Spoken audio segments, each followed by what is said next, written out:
Hej igen. Nu vil jeg godt vise et faktisk meget godt trick. Jeg har de her 3 kort. 2 joker her. Og en konge i midten.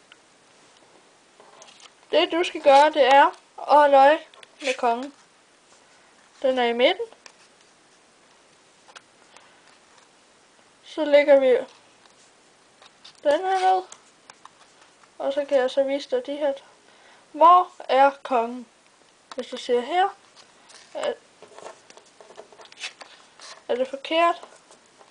Den er faktisk her.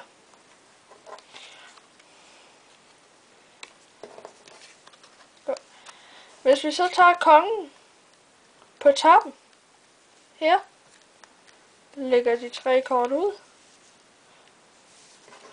bytter plads. Hvor er kongen?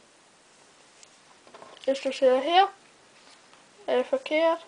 Ser her, er det også forkert. Den er her. Nu kommer det aller nemmeste. Jeg tager kongen her, putter den ind mellem de 2 joker. Ja.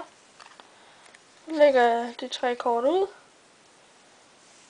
Og så viser jeg dig de 2 joker. Hvor er kongen? Hvis du ser her, er det forkert. Det er Ace of Spades.